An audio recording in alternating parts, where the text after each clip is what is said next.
Alright, so continuing with our cavalcade of definitions, the next culprit, the next term is a horrible word.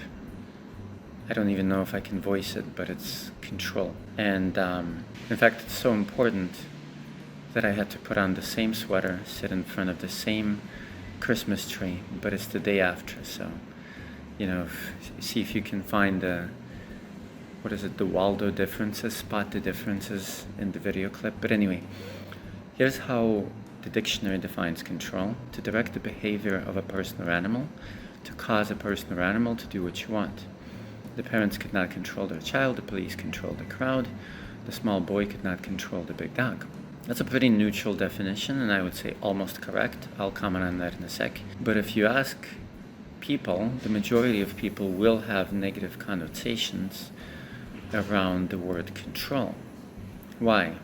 Because they think of it as forceful, pressure, duress, manipulation against their will, penalty, punishment. Because think about it, who controls us? Parents, that's not so bad, or it can be. School teachers, law enforcement, dictators, bad boyfriends or girlfriends, right? Like, the word control sometimes gets a bad reputation, and sometimes it's deserved, and sometimes it isn't. One thing that I would add to this definition is it doesn't just have to be a person or animal, although that's in parentheses.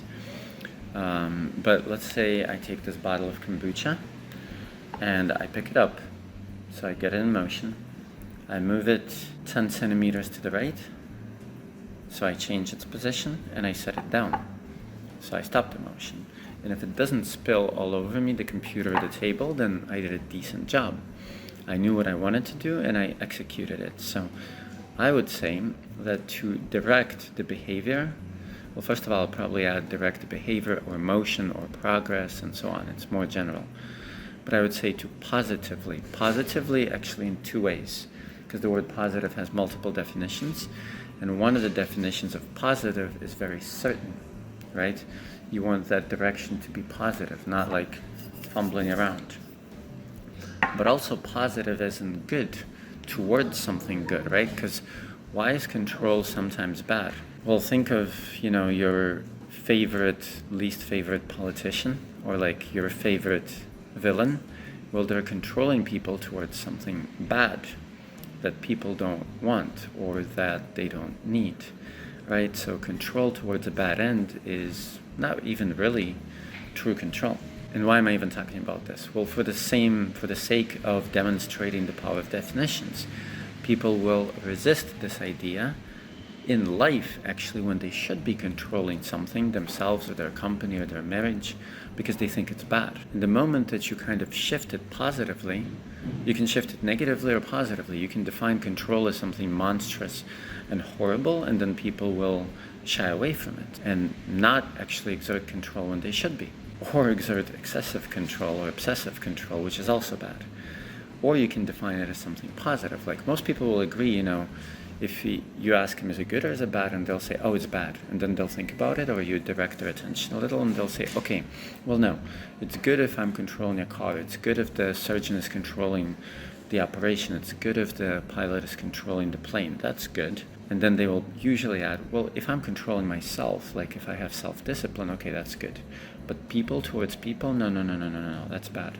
Not necessarily so. Like some of the best advice, some of the best direction, some of the best guidance I have received was from, obviously, people, coaches, my mom, my grandfather, right? Like, for example, my grandma taught me when you come home from school, before you do anything else, before you eat, before you go play, just do your homework right away. That was good control. Or when my mom signed me up for the ATA test or the court test, which I was like, why? That was still good control. And obviously I didn't have to do it, but why not? That's actually a philosophical point. If somebody's offering you positive direction, before you resist for the sake of resistance, like ask yourself, is it really that bad? Or are they leading me towards something good? I was at a seminar this weekend where the seminar leader exerted a lot of good control over us so that we could later exert good control over ourselves and also other people. Sales can be good or bad control. Well, one of the reasons why I'm a good salesman of translation is because I believe 1,001% in my product, which is myself and my skills. And I've also trained salesmanship. But it is almost a sin not to sell in that situation if you know that you're the best. And if the customer doesn't work with you, they're going to work with somebody worse, somebody who might actually completely fumble and spoil their project. Then isn't it an ethical duty to actually make the sale happen? This is kind of a principle I learned from Grant Cardone. But at the same time, it requires control of the conversation, even control of their thoughts. Yes, I said what I just said to some degree. It doesn't mean that you're hypnotizing them or something of the sort, but it does mean that you direct their attention towards something positive, like any good motivational speaker, any good coach would do. A coach has to control their team, a captain has to control their team, even fellow players have to sometimes control each other. And if somebody is late on the day of an important game or even to practice, they'd be like, hey dude, that's not okay, you're so talented, I want you to come earlier. That's control of their habits, of their discipline. So this is not a seminar on control by any means, but I want you to think about these definitions and how just redefining or shifting a nuance of a definition makes it good or bad, and how it makes you want to use or completely toss into the rubbish bin a certain concept or definition. Okay, let's move on. Next one I actually had just recent personal experience with. And this word gets tossed around today to no end, including in legal circles. And this word is harass or harassment. Example, I actually had 2 accusations recently. And one of them is I wrote maybe 5 or 7 emails before Christmas or around Christmas to people that I had some disagreement with, and I just wanted to try to be kind and noble. And I basically said, hey, you're a cool person. I'm sorry we had this falling out. I hold no grudge against you. If you wish to communicate, let's do it, but Merry Christmas. And from some people I didn't receive reply, and from one person I received a really positive reply and we're back in touch. And from another person I received a reply that said, blah, blah, blah, blah, blah, basically all obscenities, stop harassing me.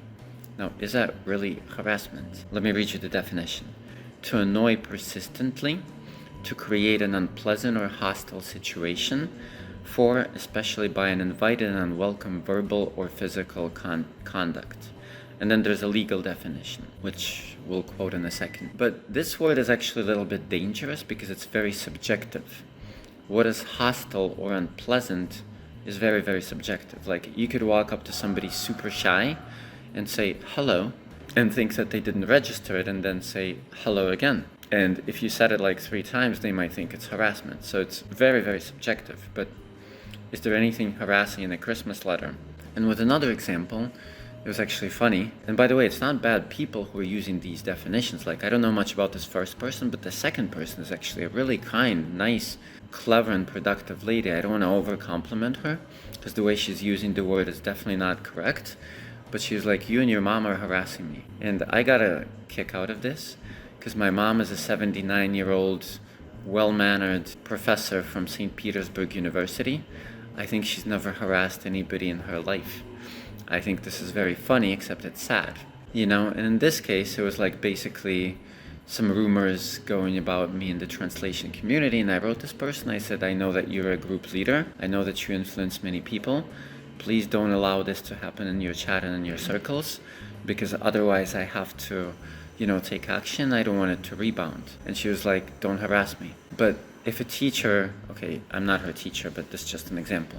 If a teacher tells a student or students, if you guys don't do your homework, you're going to get an F or a D or whatever, is that harassment? If a coach tells their team, if you guys don't practice, you're going to lose, is that harassment? If a mom, well, it doesn't have to be. If a friend tells a friend, if you go out in -10 Celsius or Fahrenheit, dressed in your swimsuit, you might get frostbite, is that harassment? No, it's just planning ahead. It's not even a threat. It's just saying, if this happens, I will have to do this, And it was actually very politely communicated. What is the legal definition of harassment?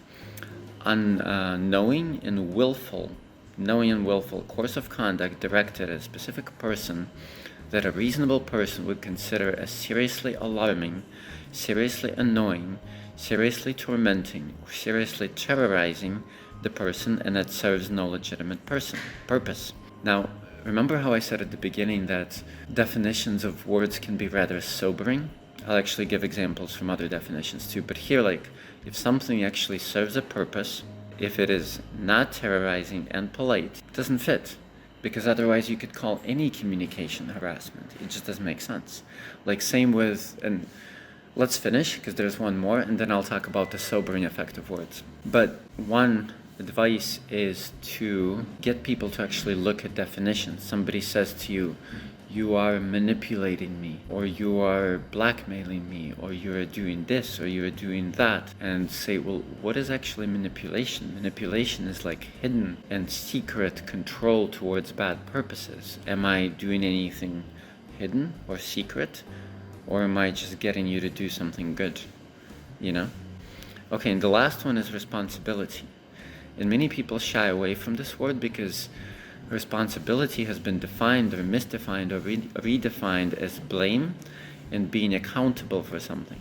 And being accountable for something is one of the definitions of responsibility, but it's not necessarily the primary one. In fact, I heard this thought in an interesting clip by a business consultant. He was actually speaking in Russian, and he was talking about the Russian definition and saying that in English, the right definition still exists, but it's actually tough to find. I'm telling you as a linguist that even in English, I just browsed through like 5 dictionaries and I barely found the right definition. But what he was saying is that before communist times, there was a right definition of responsibility, and then it was redefined and, you know, basically ostracized from the dictionaries. And the best definition that I found in English that sort of fits is, if someone or something is responsible for a particular event or situation, they're the cause of it, or they can be blamed for it. But I was like, why blamed? Why does it have to be something bad? You know, like if, for example, Michael Jordan or whoever makes the winning shot, they're responsible for the winning shot and for winning the game at that moment, because obviously the whole team is responsible, but why must they be blamed? You know, or even if they missed the winning shot, why are they to be blamed? They're just responsible. And responsibility in its neutral state is neither good or bad. It's just saying, I am responsible. Like if I take this, you know, set of headphones and I drop them, I'm responsible. Is it good or is it bad? Well, I don't know. Depends on the context. I guess in this case it's more good than bad because I did what I intended to do. And I suppose if it causes bad consequences, it's bad, and if it causes good consequences, it's good. But then we're getting into philosophy and ethics and what is good and what is bad and so forth. But responsibility as such is just only causing a certain action and knowing that you caused it. But this gets redefined. Like I said, you know, you are responsible for violating the traffic rule 478.5 and whatever. Or like you are responsible, I don't know, for locking the door at night. And a person feels like they will be penalized, but true responsibility is not about penalty. And mainly when a person is truly responsible, it's to themselves. It's not to anybody else. So that word definitely gets misunderstood.